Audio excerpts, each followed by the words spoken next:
혹시 기억하시는 분들 계실지 모르겠지만 40여 년 전 북한의 도발에 강력히 대응했다가 군복을 벗어야 했던 분이 있습니다.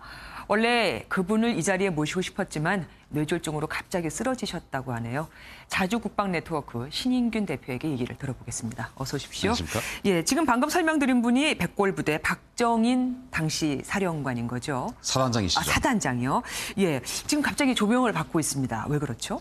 당시 1973년도였습니다. 네. 지금도 뭐 그렇지만은 DMZ라고 하는 것이 편말이 명확하지 않습니다. 그래서 네네. 편말 정비 작업을 하러 우리 대위 한 명과 부사관 한 명이 들어갔는데 그들을 향해서 북한에서 이 GP가 사격을 했습니다. 네네. 중상을 입었죠. 이 대위와 부사관은 이제 중상을 입은 상태로 숨었습니다. 네. 구출을 해야 되지 않습니까? 그런데 북한이 계속 사격하는 겁니다. 그래서 이 박정인 당시 3사단 백골부대 사단장께서 사단이 가지고 있는 전 포병들을 다 동원해가지고 그 북한 GP와 그 GP 후방에 또 숨어있는 북한 보병들을 향해서 일제히 사격을 해버렸습니다. 그래서 일설에 의하면 그 북한군이 한 80명 정도가 사망을 했다고 합니다. 그러니까 우리 장병을 구하기 위해서. 그렇죠. 예. 그 2명을 구하기 위해서. 예. 그리고는 연막탄을 터뜨렸더니 그 장병들 주변에 지뢰가 어마어마하게 터진 마치 폭죽 터지듯이. 그래서 북한이 유인을 했던 겁니다. 그래서 지뢰가 연막탄에서 다 터진 상태에서 구출을 하고 그날 밤에 박정인 사단장은 이것으로는 북한의 본때를 보여준 게 아니다. 그래서 사단에 있는 모든 트럭들, 차량들 또는 탱크들 다 가지고 와서 비무장지대에 집결시킨 거죠. 네. 헤드라이트를 북쪽으로 켠 겁니다. 그리고 시동 걸고 군사분계선까지 올라간 겁니다. 뭐 북진하는 줄 알았겠네요. 그렇죠. 김일성이 파티하다가 깜짝 놀라가지고 이 백골부대 3사단이 북진하는 줄 알고 전군의 비상경계령을 내렸던 적이 있습니다. 예. 뭐 그런데 안타깝게도 박정인 사단장 그로 인해서 보직해임을 당하시고 전역을 하셨죠. 예. 아니 원래 이렇게 군에서는 위에다가 허락을 받고 해야 되나요? 밑에. 허락을 받아야 됩니다. 근데 그날도 군사령관은 소신껏 해라 라고 격려 전화를 바로 해줄 정도로 군에서는 굉장히 이 상황을 지지를 했고 그래서 이제 이런 것을 보면 군인은 군인이다. 근데 이해가 안 됩니다. 왜 해임이 됐죠? 사단장의 인사권은 군사령관이 가지고 있는 것이 아니고 대통령이 가지고 있는 것이고요. 네. 또 그때는 작전 통제권이라는 것이 이 미군이 유엔 사령부에서 다 수행을 하고 있었기 때문에 네. 우리가 작전권이 없는 상황에서 작전권을 수행을 한 것이죠. 법을 어기고 그래서 이제 그에 대한 책임이 있었던 것 같습니다.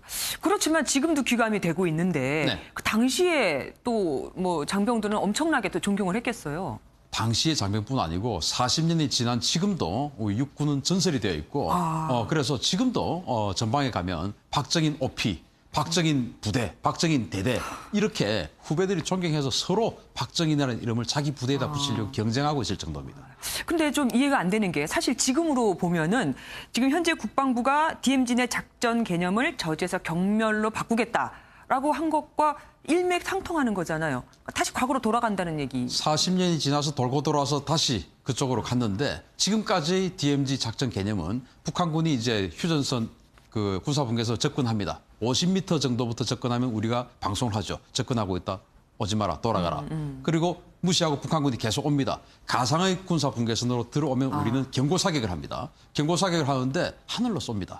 네. 그리고는 그럼에도 불구하고 군사분계선을 침범하면 조준사격을 하는데 이제는 가만히 보고 있다가 그냥 경고방송, 경고사격하지 않고 들어오면 바로 쏴버리겠다 하는 것으로 바뀐 것이죠. 네.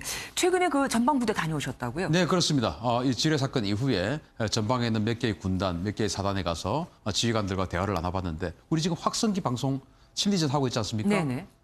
북한군이 그 확성기를 조준 사격을 해주기를 오히려 바라고 있을 정도입니다. 왜냐하면 지금 지뢰라는 은밀한 무기 때문에 우리가 사실은 반격을 제대로 할 타이밍을 놓쳤지 않습니까? 네네. 그런데 확성기를 때려주면 그야말로 스모킹건이거든요. 네. 그래서 완벽하게 박정인 장군처럼 적 지피, 지휘 세력, 지원 세력까지 완전히 초토화시키겠다는 전의에 불타고 있습니다. 네. 참에서 이제 뭐 추정을 하고 나서 북한군의 소행이라고 국방장관에게 알리는 게 이게 하루 지연됐다고 하는데 그건 어떻게 생각하십니까? 저는 그게 있을 수 없는 일이라고 생각합니다. 제가 김주아 앵커에게 뭔가를 알려주려면 당연히 저는 전화를 해야 되겠죠. 네네. 같은 조직이 아니지 않습니까? 네. 그러나 군이라는 조직은 가장 신속하게끔 만들어놓은 시스템입니다.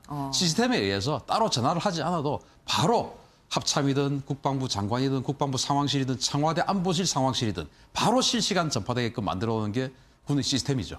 네, 알겠습니다. 오늘 말씀 고맙습니다. 감사합니다.